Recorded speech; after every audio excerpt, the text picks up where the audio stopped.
Mr. Pawan Kalyan, who has lovingly been given the title of Power Star by all you fans, is truly the king of Tollywood. But behind the stardom lies a very simple and humble human being who's driven more to serving people and society than to celebrate box office records. Mr. Kalyan, who has an incredible following amongst the youth, prefers to be seen as one amongst the common man than as a privileged star of society. It is this philosophy of his, the Pavanism, as it is known, that is the core value of his party, Janasena. He truly is the most powerful common man. Through his political career and with the support of his fans and party supporters, who are presumably his soldiers in arm, he hopes to do good for the people of his state. And that is perhaps what makes him a true power star. Ladies and gentlemen, please join me in welcoming Mr. Pawan Kalyan.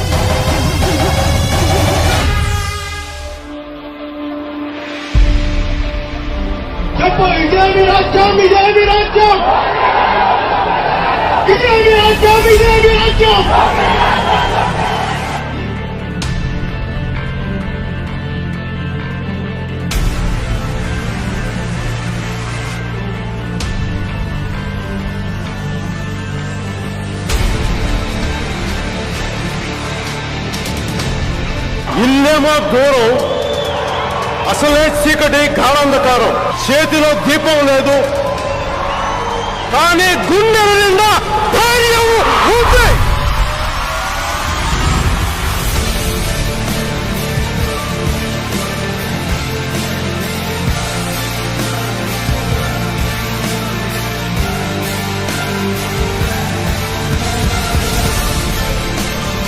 నేను ఈ రోజున రాష్ట్ర ప్రభుత్వాలు కానీ కేంద్ర ప్రభుత్వాలు కానీ అడిగేది, ఒక క్రానిక్ గా ఒక ప్రాంతం వేలాది మంది దశాబ్దాలుగా చనిపోతున్నప్పుడు ఇది ఏ ఒక్క ప్రజాప్రతినిధి దృష్టికి ఎందుకు వెళ్ళలేదు?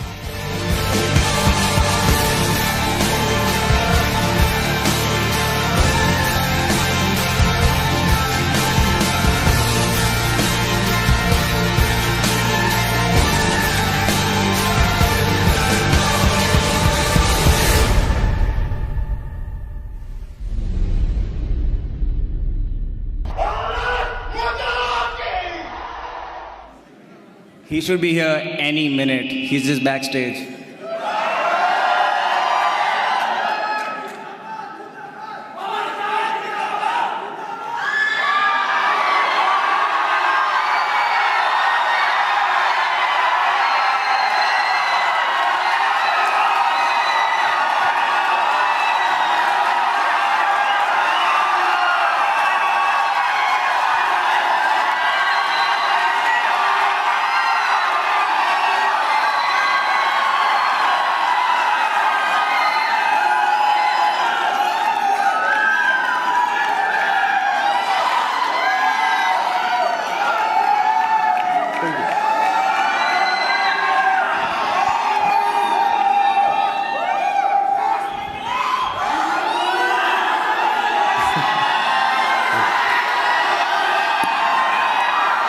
అందరికీ నా హృదయపూర్వక నమస్కారాలు. I bow and pay my respects to the God particle within each one of you. And it's an honor to be at Harvard, to be one of the keynote speakers. And I thank the student body who could make it happen. And I wholeheartedly thank you, all of them. Thank all of you. And it's a new experience to me to be in this kind of platforms. It's comfortable and easy for me to address a lack of people, but to come to Harvard and to face thinking minds is not an easy task. So it took me some time to ponder whether I could communicate what I believe in and what I stand for. It took me some time, so finally I had accepted. That's why I'm here.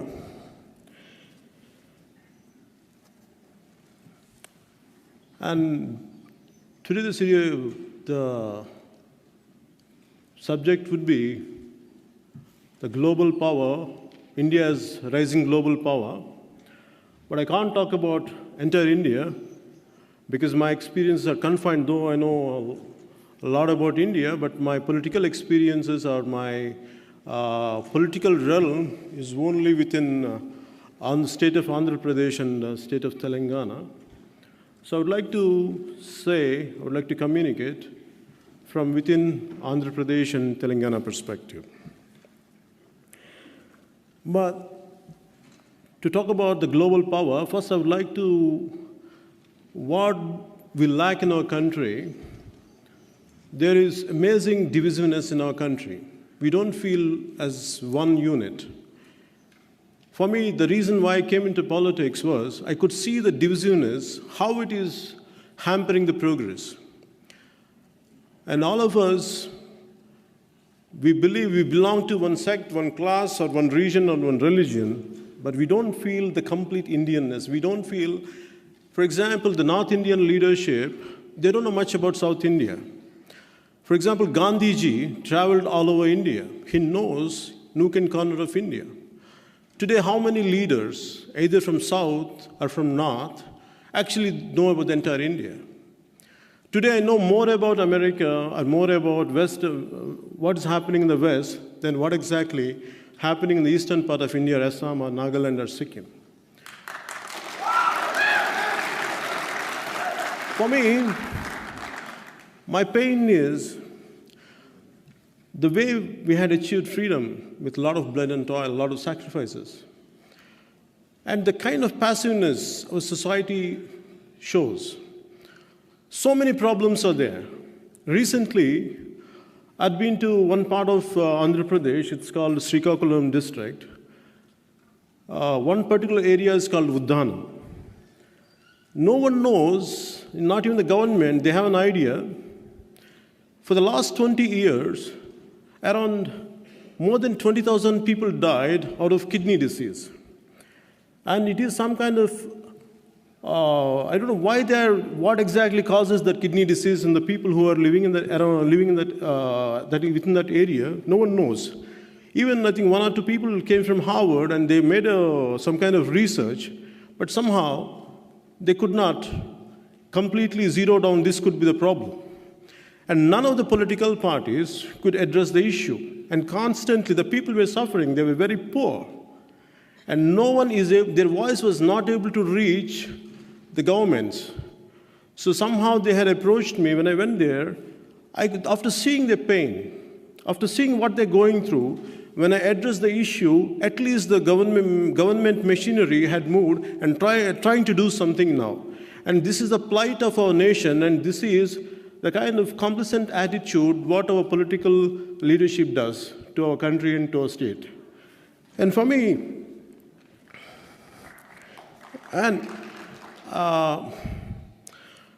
this deeply pains me.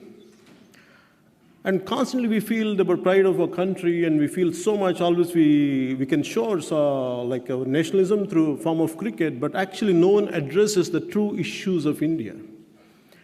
And for me, the pain is all about, we really highlight the best of India. But deep down, there are so many issues. I'm talking about today about India is a global power, a rising power. They talk about the development. India is really developing. We can show in data and statistics say that India is at a growth of this percentage and that percentage. But in reality, to whom? To which group this development is actually reaching?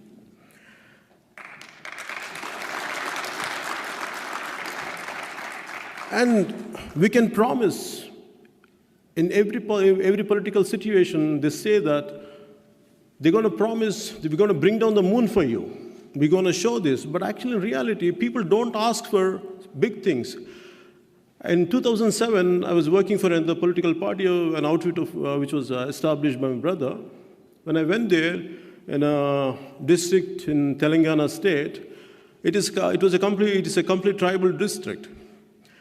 And like any other guys, even my party people told me, please, you have to address, let us go to one of the tribal villages, let us see that as a party, what we can do for them. And first time, I had seen people struggling because they're saying that we're going to give you the best schools, we're going to give you a best education, we're going to do that. And as all the election rhetoric. So after some time, there was an old lady who was like blinded right from her childhood. She was around 60-year-old. And first time till then, I never knew people without eyeballs, actually they can cry. I never came into my experience, I'm not a science student to understand.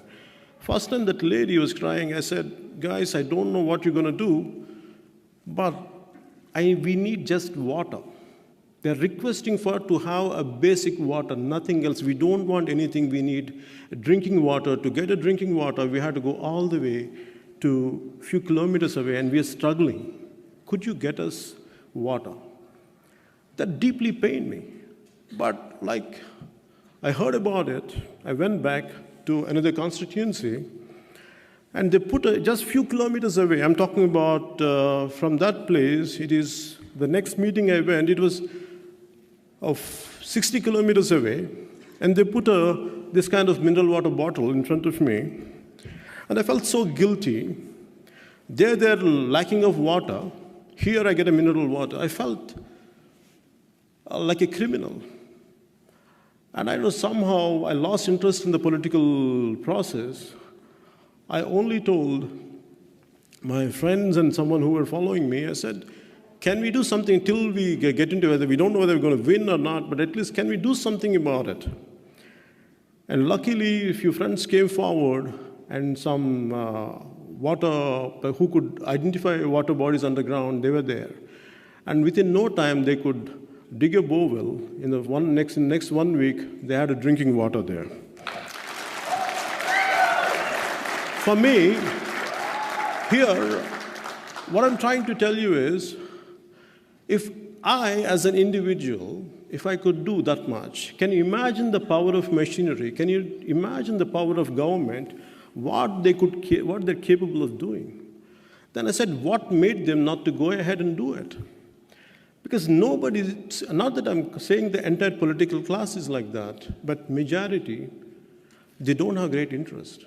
For them, what is the next move? What is the next way to earn, to get benefits? It is like the apple polishing attitude of our political class is really denying the development of the underprivileged. And this is what really pains me. And if you ask me to talk about how the global emergence of, how India can rise as a global power, I don't have that kind of experience. And there are enough experts, there are enough intelligent intellectuals out there who has a better idea about it. What I can say is, I can speak on behalf of common men, because I had been there, I lived there, and I come from a lower middle class background. And finally I became an actor, and I'd like to address these issues. And so that I know the pain of each one. And we talk about women empowerment. For me, there are a few key issues which I would like to bring it to your notice today. One is about the women empowerment. There is heavy budget for everyone and everything.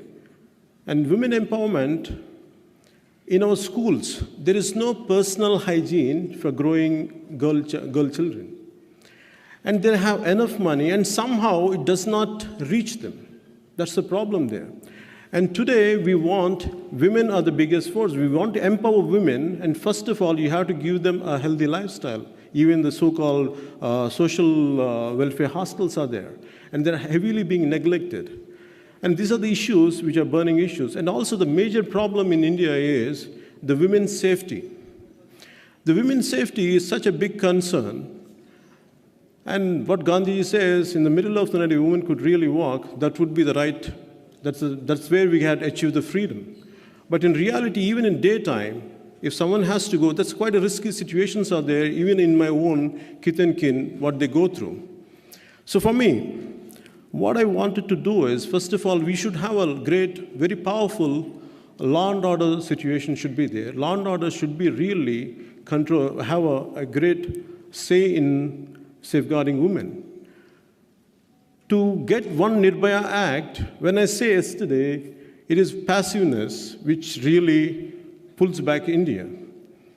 To get one Nirbhaya Act, because right from my childhood, I had seen, because I grew up with my sisters and aunts, I know that how they used to suffer.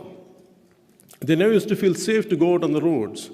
To get one Nirbhaya Act, it took government for 60 years plus. That too, it has to happen in Delhi. Unless it happens in Delhi, they don't wake up.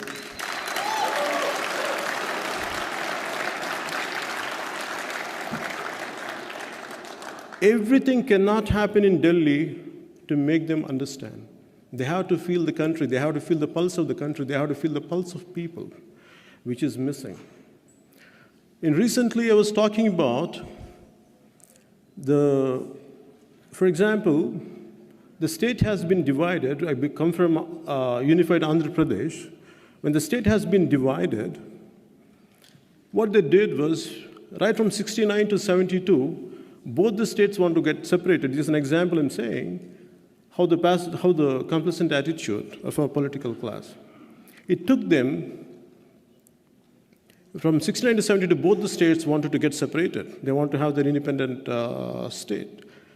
But somehow the government, central government said, they made them to be together. After some time, they had their own problems, different, because they could never, whatever they had promised to make them together, no one had fulfilled. So what exactly happened? Within no time, by the time I was growing, they started hating. Imagine the same language. We speak the same language. Just the dialect is different. And they started, and the problem is, whatever they had been promised, it was not fulfilled. Suddenly the anger was being shown on another region people, which is no fault of theirs. I don't belong to that generation. I don't know what exactly happened around 40 years back. It was not under my control. But I'm facing the problem today. Somehow, it was quite painful, because why? We'll say India has to be one. We should feel the oneness here. One way they say in India, the Constitution says we should be together. We should be as one individual entity and force. But in reality, they keep on dividing. As long as the divisive politics or vote bank politics are there, these kind of issues keep arising, and India's progress will be taking a back step. We go one step forward with this kind of divisive and vote bank politics, constantly constantly looking at people as a vote bank. For me, I know a lot of political leaders, they don't look at people as people. People are filled with emotions, people are filled with a lot of pain, people are filled with love. But what they look at them is, that's my vote bank. This particular caste is my vote bank. That particular region is my vote bank. They don't see them as humans. In politics, we should get a human angle. They are filled with emotion, they are filled with love and affection. We have to address that issue. Unless we address the individual we have to recognize as individuals, not as a vote bank. Till we do it, India is going to get affected by this kind of divisive politics, this kind of vote bank politics. And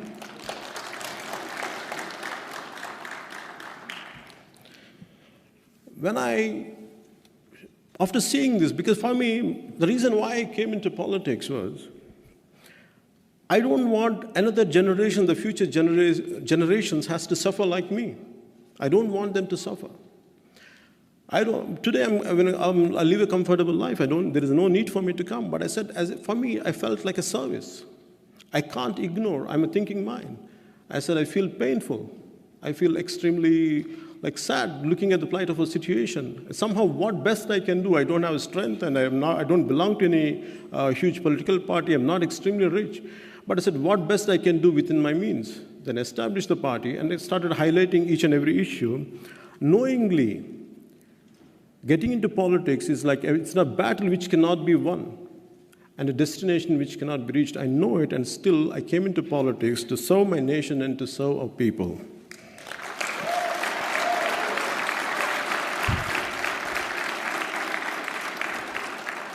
When we talk about development, we should understand, we have to define development. Development is for each individual means different. For me, a lady in Adilabad, her development is only water every day. That's her development. For someone else, it is another kind of development. Maybe a housewife, it is nothing but to get her TV all right. And for a student, maybe a simple student, he needs a playground to play.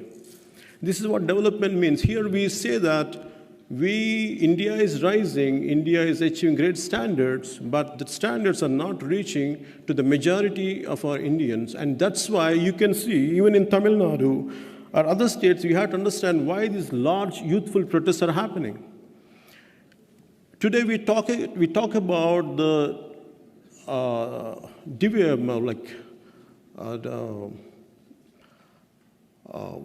dividend.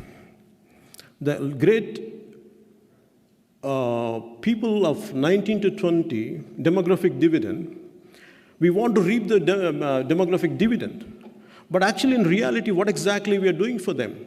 People don't do anything for them. They just plan. They keep on saying so many things. They keep on like, we're going to do for this, we're going to do for youth. They announce a lot of measures, but actually, in reality, how much it is translating, to whom it is reaching, are two different things. That's why today, if you look at, in Tamil Nadu, maybe I don't know how many of you know about it, lakhs of people came for Jallikattu, which is a traditional game of Tamils, to tame a bull. But the undercurrent reality, which I was there a few months before, they were saying that there is amazing restlessness in our state because the political situation is so volatile and no one is focusing on the crowd, and very soon they're going to vent out in a different form, we don't know in which form. And we could see that Jallikattu we should not see as a mere anger on taming the bull, like, when the Supreme Court said against taming the bull. It's not just about that, it is their frustration. You want to reap the demographic dividend, unless we identify them, we recognize them, and unless we channelize their energy, till now, India is going to see a rise of this kind of protests, including Andhra Pradesh and including Telangana, and including even recently had seen in Gujarat. This is what is going to happen. This has to be addressed. And we talk about, and one more thing India has to focus is on education. And we look at most of the India is rural India and urban India. In urban, there are a lot of sectors. And if you look at each school, the urban schools, there is no one out there. There are no right playgrounds. There are no right facilities, including when I was growing up, I never had a playground in my own school. I thought it was confined to my times, or it was confined then, but actually, even if you look at it right now, all the urban areas doesn't have a playground. And here we want to reap the advantage of demographic dividend, yet we can't even provide a basic playground to our own children. And not even a state government or a central government actually doesn't look at it. In which way, if we keep on ignoring all this, in which way we're going to reap the demographic dividend, in which way we can raise to reach that, how can we become the global power if we don't correct ourselves? My purpose is not to undermine, but unless we highlight our issues, unless we highlight our flaws, what exactly are happening, unless we correct them, it's going to be a very difficult challenge. What's happening in our country is, as progress, we take one step forward and we create a situation, we go back 2 steps. That's what is happening in our country. For example, demonetization. We are going at such a beautiful pace. When the demonetization announced, what happened was, in my own, 100 people died within our country. And all these people who died were nothing to do with the law. They were not corrupt. They were simple, middle-class, hardworking people. And they are the ones who died.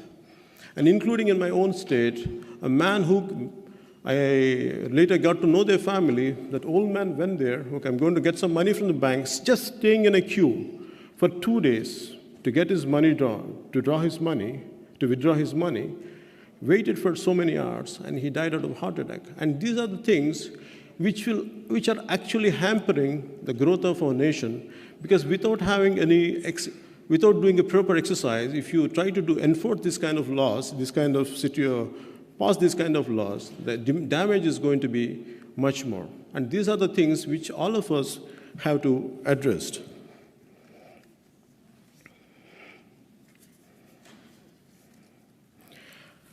And today we talk about, you have to understand the kind of political demonetization. Actually, it is aimed for people for black money.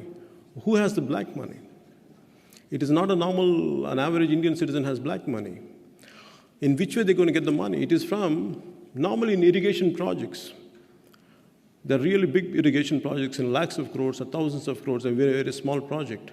But the money, the major money would be taken away from the project. It goes into the certain groups, certain people who are more closer to the political class or who are closer to governments. The money goes to them, and they're the ones who are storing up the money.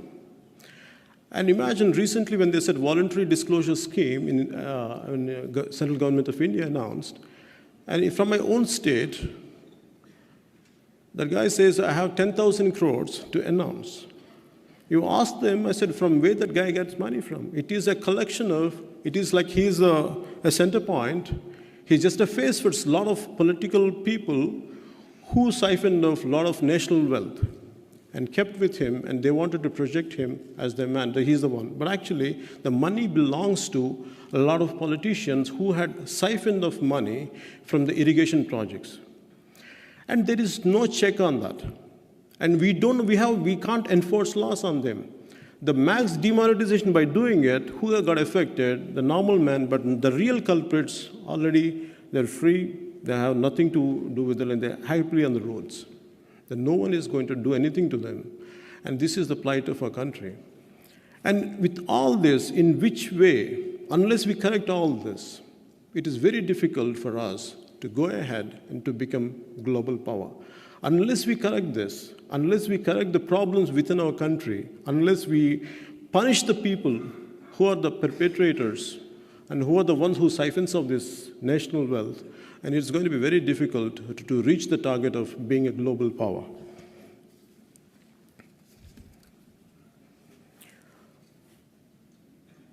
And for me, the biggest thing in our country is the law is applied weakly to the strong and strongly to the weak. And so many incidents are there. A person shoots and can get away.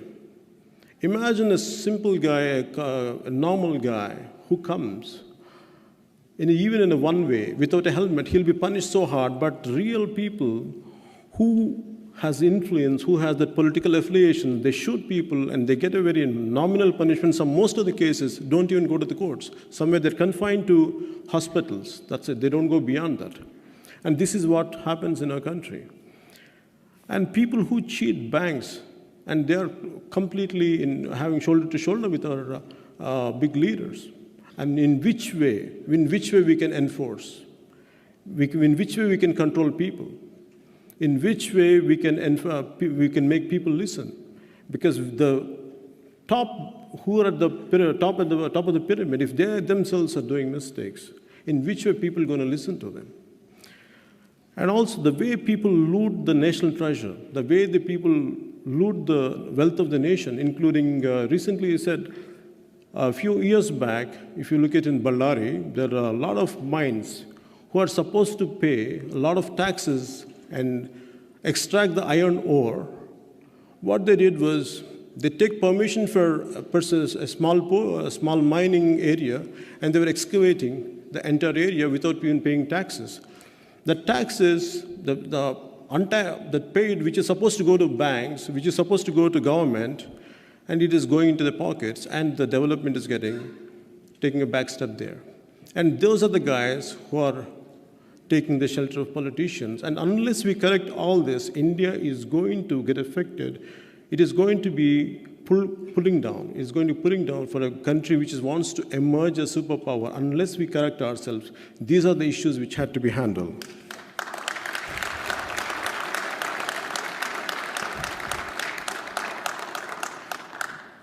And as I said, law and order is the issue. And the greatest chance in India is to promote tourism. And there is a great possibility within our diversified cultures and the kind of geographic advantage we have the less tourist percentage.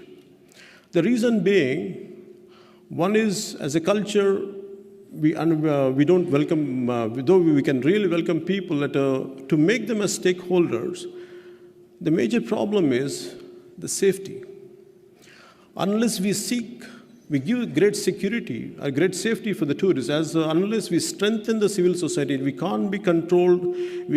Only police cannot do that. Unless the civil society gets strengthened, unless we make everyone as a stakeholder to give that kind of protection for the tourists in different aspects, if you make them as stakeholders, that would be a great advantage. And for me, if we want India to be really on the top of the tourism, we have to really enforce very stringent laws to safeguard women. And women's safety is the priority even for the tourists. Unless we feel that, unless we create that image out of India, Indian tourism will get affected. And Indian government and people, and as every state government, really should focus on the women's safety and also for the safety of tourists who come to India, and that is going to give a great boost to our tourism.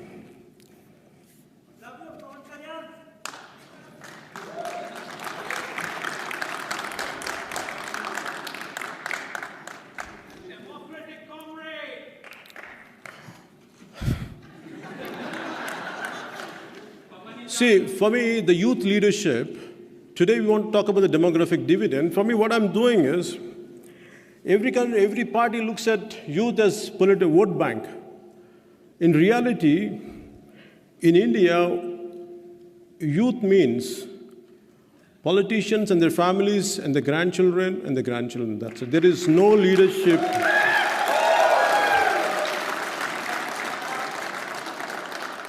So for me, my biggest challenge, which I'm struggling, which I'm striving, which I'm making an attempt, is how to build up that youth leadership. And if you have to understand, there is a great capacity in Indian youth. We can't just see them as individuals or workforce. They are the creative force of our country. They are the driving force of our country. And that's what the force had to be tapped. Unless we inspire them, unless we become the leading examples, unless we become the embodiment of what we believe in, they're not going to come forward. And for me, every party should look at youth as someone, as a creative force, is not just as a vote bank. That's what I believe in, and that's what I'm striving. That's what I'm trying to do in 2019 for Janasena.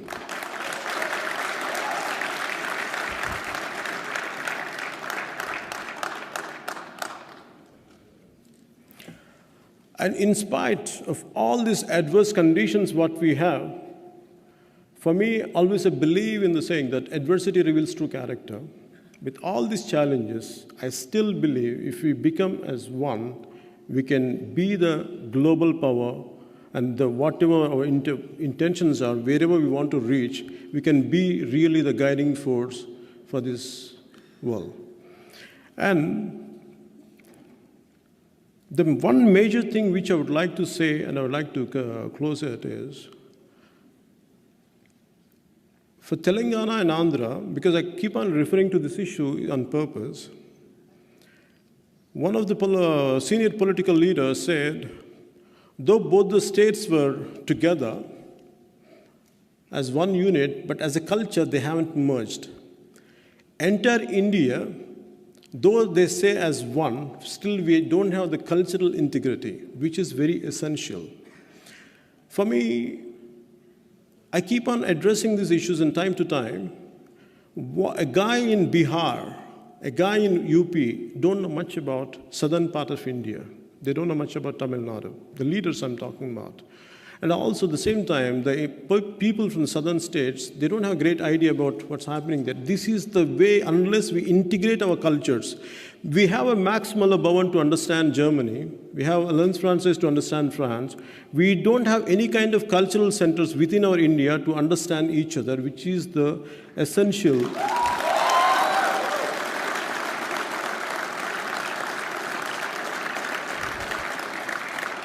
Which is really needed. The reason is the re-emerging, the recrudescence of identity politics is on the rise. This is going to impact the integrity of a nation. Unless our leaders and our political parties come together as one unit, unless they don't address these cultural differences and identity, and it is going to create a lot of problems. And that's the reason I want to bring it to your notice, as that culturally, somehow all of us should make an effort to understand each other, which is really needed to feel as one India and to make it to take it to at a global level. Really, the kind of global power we are looking at to become the global power, unless we feel as one, unless we culturally we are as one unit, it would be very difficult to take it forward. And before finishing this, India is a passive society. Whatever happens, that does, in fact, recently I was talking about women's safety. I keep saying in Bangalore, a woman was being molested in the middle of the road, and the onlookers were just looking at as if they're not a part of it. None has the guts, none has the courage, and none has any strength. One single guy was doing it. They could have thrashed him, but no one has the strength. Can you understand what is crippling our Indian society is that passiveness. How the passiveness has to be addressed unless our leaders, because the problem is in assemblies, when the elected representatives watch pornography while the sessions were going on. So what kind of message people get it? This is that's how it results in at a street level. For me, this is what we have to address these issues. Unless, for me, democracy is something all of us. It's very easy to comment. It's very easy to say this is wrong, this is not possible. Any million people can comment, but how many people are actually can come onto the roads and participate in building of our democracy? How many people actually come physically? It's very easy. It's nice to be on the internet and on a Facebook to express your opinion. But in reality, if you come onto the roads, people are there to threaten you. People are there to intimidate you, and which keeps happening to me. They keep threatening me. They keep saying that you feel like you keep on expressing anything, and one day we're going to bump you off. I said, I'm fine, but I'm not going to stop. Whatever, if the mistakes are there in society, if there are flaws in the society, if you want to bump me off, if you want to kill me, I'm fine. I'm ready for it. I'm prepared. No, because this is the love for my nation, because I don't want the future generations to suffer unless someone, within my capacity, what best I can do, I will do. So before finishing this, I would like to say that to tell you the greatness of our country, and to feel because there's one of my favorite poets is there in Telugu. His name is Seshendra, late Seshendra. He passed away in 2006. His works were shortlisted for a Nobel Prize. And I would like to say that first in Telugu. Parvatam evadiki vangi salam cheyadu. Tufan gontu chittam anadam meragadu. సముద్రం ఒకటి కాళ్ళ దగ్గర కూర్చొని మొరగదు. నేనంతా పిడికిడి మట్టే కావచ్చు, కానీ కాలమెత్తితే ఒక దేశపు జెండా కొనంత పొగరుంది.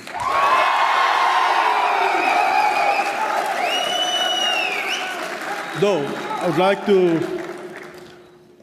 though it was not translated in, I don't know whether they translated this in English or not. It is translated into Hindi and other languages. But I tried to translate, though I'm not a poet or I'm not good in English. So I tried in my own way today morning. The mighty Himalayas will never bend down and salute. A roaring typhoon's voice will never be subservient. The deep ocean never barks at anyone. Maybe I'm a handful of dust, but if I raise my voice, you will see the pride and strength in me of my national flag.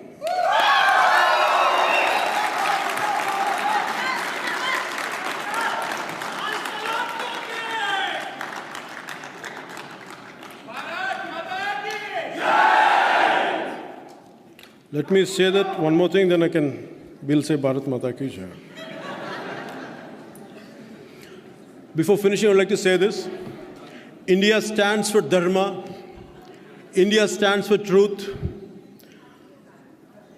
We are the land of Himalayas and historical Vindhyas.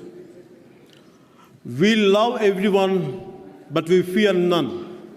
We respect everyone, but we surrender to none. And thank you. Bharat Mata Ki Jai.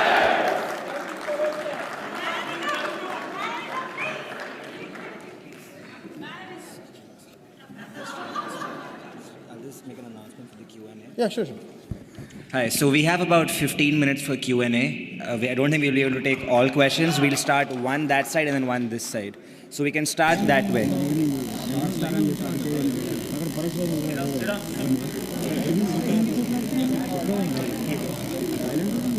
Hello sir, my name is Rajani Pingali. You are my big inspiration. So I have a question here for you today. How can we contribute from our side to stop the farmers from committing suicides? How can we make the efforts of us and support from here and Janasena integrated with it so we can conquer this problem? Farmers' suicide is a loss of hope. When they don't see any future in what they're going through, they commit suicide. I'd been to many families who had committed suicide. But the problem is,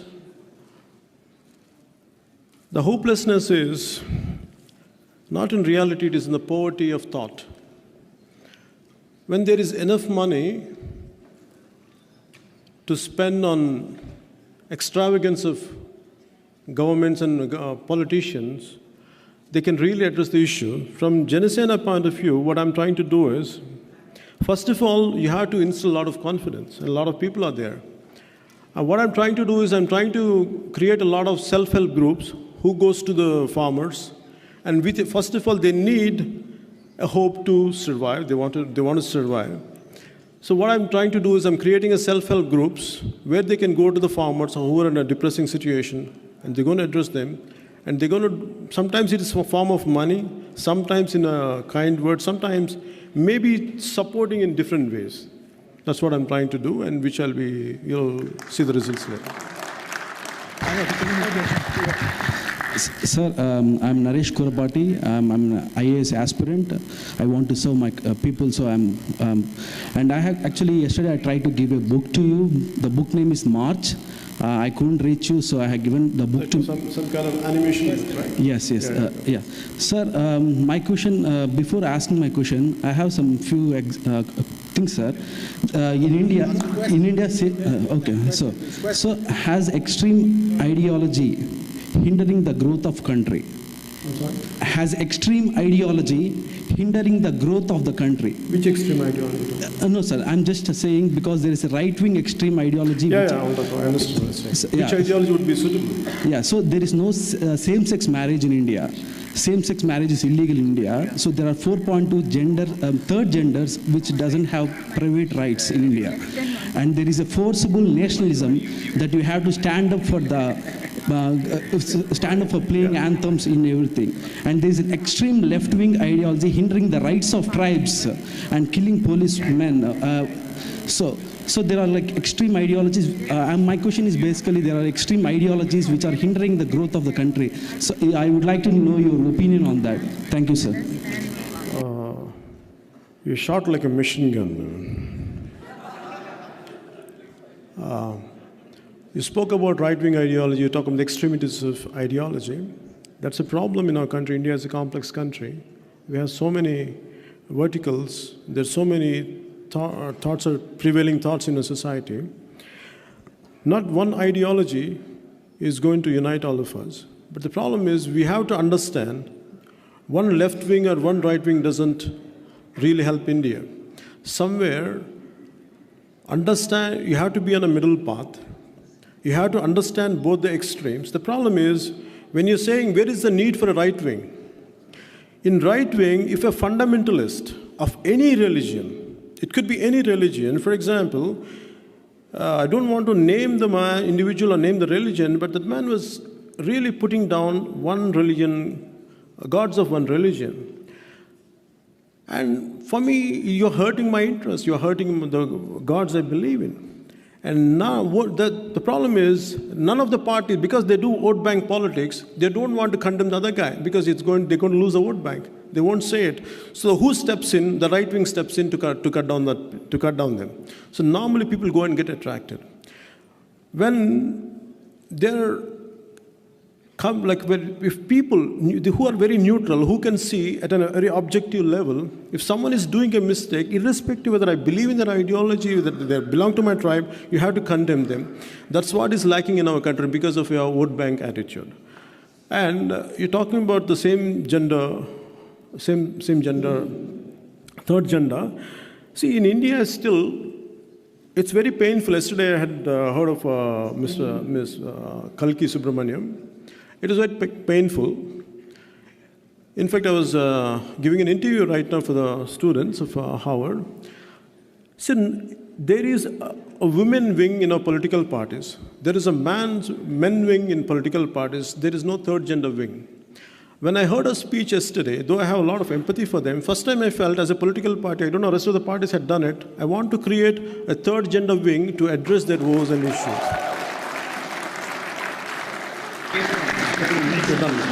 So I'm thankful to the conference. Hello. Yeah. That's fine. Next question, please.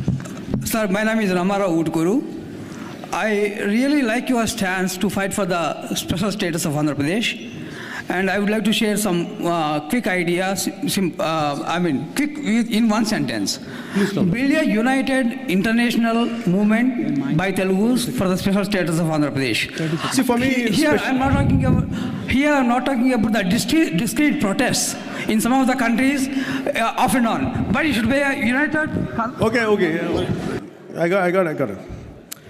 No, I'm fine. I'm sorry. See, special status issue. When government promises something, better they stand for it. If they can't stand for it, at least let them say why they're not able to stand by it. But simply just because you're there in the power and you can't throw your weight around and you said we can't do it. For me, special status is about the word taken back, and there is no humility in them why they're not able to give it, and that's what irks me. And that's what I'm fighting for. For me, whether you give it or not is the secondary. First, you are accountable, and you promised us, if you're going back on your word, better you come to us and tell us why you're going back. And that's what I'm fighting for. Quick question. Hello, sir. My name is Saikiran. I'm from Hyderabad. I'm a big admirer of you. And my question to you is, you have encouraged youth in politics, and many of us are here because you have started a party named as Janasena. And my question to you is straight and simple. As you have encouraged youth and we want to join the politics, and we always see you surrounded by businessmen like Sharat Marar or any producers or any big political party people. But what is the chance that you communicate to the youth of the country, and how do you communicate to the youth of the country, or particularly our Telugu states, and how do you... See, I got it. I have my limitations to canvass for the entire country because for me, primarily, I'm more confined to both the states, though I have a lot of connectivity around the world and the entire country.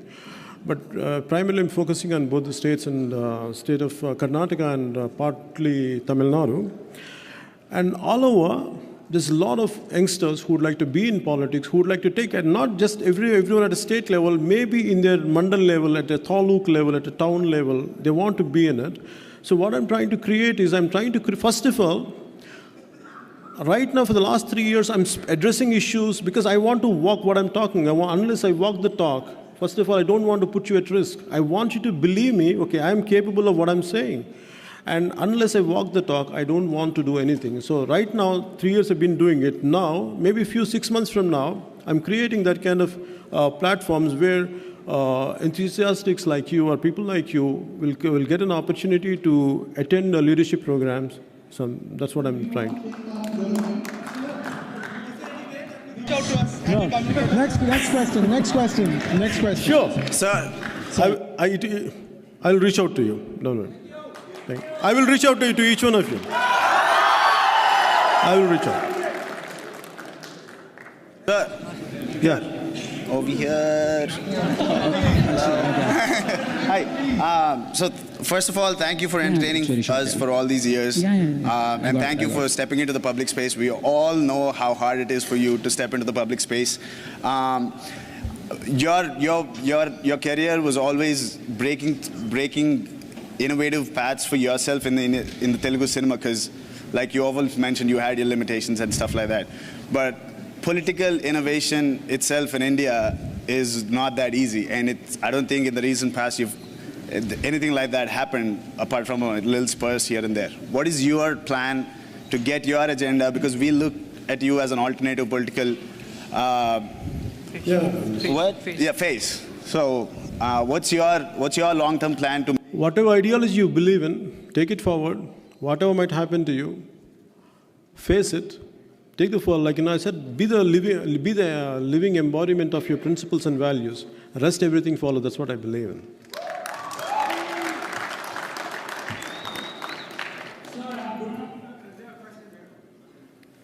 Hello, Pastor. This is Nikhil from Campus. I had a question I have heard you say about personal hygiene in the rural areas. So I had experienced some cases in that, like working with the Imam organization in India, the girls they are dead. So how do you want to sensitize the youth towards a better development for the society, like a few ways? For me, how I look at it is the way I sensitized myself. I never had any political background or political when I was growing up. And I was studying society. I was studying each and every situation, what was happening in front of me, right from very trivial. It could be a very trivial incident. So I was trying to understand. And at the same time, there is a confusion in one of them was saying, like, which idea, what is the right ideology? For me, always it's a middle path. Because it's not about today I'm there and tomorrow I'm not going to be there. The problem is, you have to be consistent. Today I'm trying to say something. It's not that today if I'm not there, I don't want you to dampen your spirits. Whether I'm there in the political field or not, I said, whatever you believe in, take it forward within your own sphere. And how much ever you're capable of doing. Maybe sometimes it's just a word.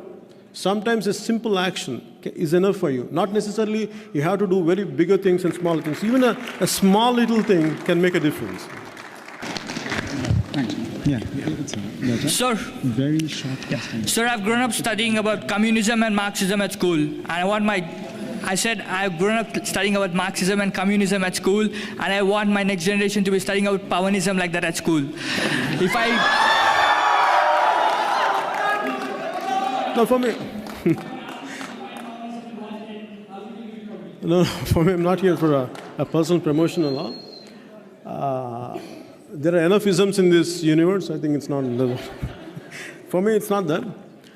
Whatever is good, there are enough principles and values which were who were living embodiments like Gandhiji and Sardar Vallabhbhai Patel. They're enough for us. We can follow them and we can get the right things we can make right things happen to our country and the society. Sir, this is Sankeet. Sir, this is Sankeet. So we have heard so much about this generalization term of youth coming into politics, or this emotion of, so we have to make a better India, a better country, whatever. But what is your specific on healthcare policy, education policy? Would you be encouraging debates? Because last year there was a decrease of 59% spending in Andhra Pradesh alone for healthcare, sir, and 19% spending decrease in just in education. And we have total expenditure which came up 20% last year alone in Andhra Pradesh, and total revenue was down by 1%. So this is a bigger, broader perspective of it. Would you encourage debates rather than just going out and talking about emotions, and would you create that platform of actual debates and actual policies? So unless I carry my ideology forward, if I wouldn't be doing what I was doing, you wouldn't have come here. And any growth is organic. It can't happen overnight. For me, there is a progress is there. And what you're saying is to highlight the educational issues and health issues, what kind of policy for me, I have to bring in a lot of stakeholders who has the expertise and who has that experience. So I'm creating a common platform. So for example, the reason why I'm coming into this kind of platforms is to meet people like you, to make you understand, maybe in this way I can connect what kind of people are there. So I'm going to create through Janasena that kind of platforms where you can come and contribute. That's what thank you. That's it. I'm Mr. Kalyan. You may be busy juggling between films and politics, but where are the representatives of your party? Even they seem to have gone into oblivion. Your representatives of your party are neither seen promoting any or supporting any social cause except promoting you on social media. Your principles or ideals may be inspirational, but action speaks louder than words. So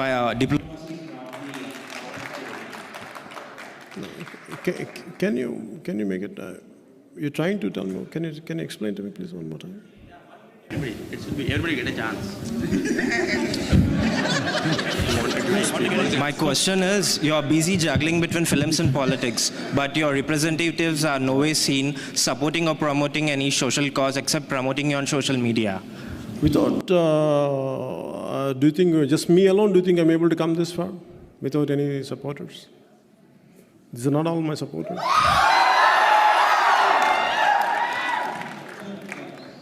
My question to you is, you have actually...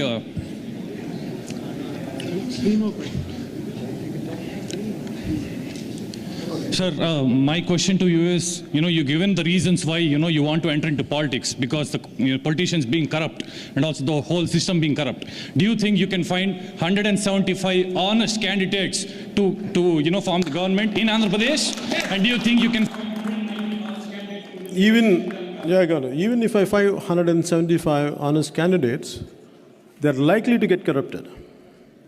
So in which way we can confine them, we can confine them to be honest is, unless the youth are active, if they do a mistake, they will be bombarded and they will be questioned by the entire voters who are surrounded.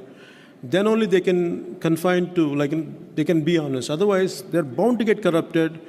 And it's a human mind. Human mind is bound to get corrupted unless you have discipline within yourself. But you should never stop attempting. Because people are going to get corrupted, that doesn't mean you have to stop it. You have to keep on trying. Earlier elections, we also feel that Jay Prakash Narayan is also another very honest man. So did you consider, joining hands? Jay Prakash Narayan, Lok Satta Party. Did you, consider joining hands with him? Because then you would be a stronger force. Yes. For me, that's what everyone wants. We expect you to work with him, please. We expect you to work with him. But he is no more contesting elections. He can come back. He is not active anymore. That's the reason. He is not active. I don't like to convince. If someone wants to work, they'll work. I don't like to convince. No, I have respect, but I don't want to convince anyone. Because for me, today, not that I want to convince anyone, out of love for my nation I came. Whether someone is going to believe me or not, I'm going to do it. Whether you're going to follow me or not, I'm going to do my job. We have this last three questions now. One over here and two that side. Thank you. Sir, as a child, my grandfather and my father started telling me, teach me, you must have been hearing about Comrade Puchalapalli Sundaraya. So I now see the next generation, my parents taught me about Comrade Puchalapalli Sundaraya, my grandfather and my father. For my children, I will be telling there is Power Star Star Pawan Kalyan for the next generation. So one question is that, so every politician keeps speaking on selflessness and poverty and stuff. But as you are speaking about vote bank politics, I never heard any politician speaking about the homeless people. There is never any memorandum on that one. And I have seen many programs like Mema Saityam and the one that called Prathama over there. These organizations are working for these people. So is there any ideology that you're following? Will you call all these, when we go Hyderabad and see all the traffic, street lights and people start begging, that is where the youth of India is being there. So is there any ideological philosophy that you're going to start and eradicate this one? So to eradicate any issue, it's not an easy job. You have to be pragmatic. And it will take time. Though I have the will and heart, though I have the heart to do it, unless I create a lot of stakeholders to address the issue, it will take time. Thank you. Hi, sir. My name is Shashidhar. I am from India. I just want to ask you one question. You want dedicated youth to enter into the politics.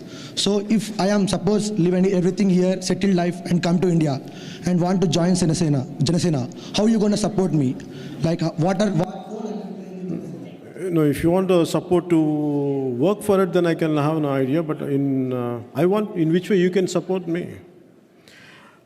In which way you can, because I'm not seeking anyone's support. I said I'm just doing whatever at my individual. And the same way, if you believe in me, in which way you can contribute and which way you can do, and you should ask me, like I said, what is the platform where I can communicate to you? If that is your question, right?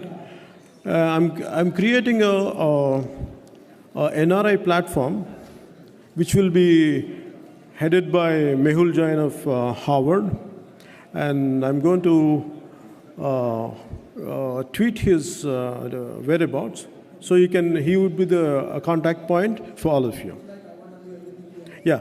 Unless I'm creating an NRI organization, and which will be he's one of the prominent people who would take it over from them.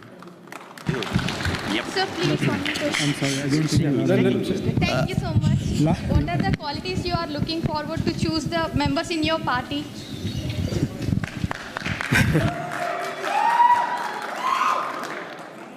A love for nation and commitment to society. In US, how can we contribute to Janasena? Stop. Your phone call to your family back in India. It's not money.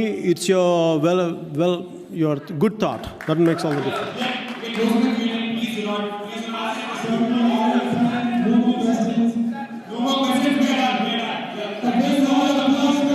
Thank you, Jai Hind.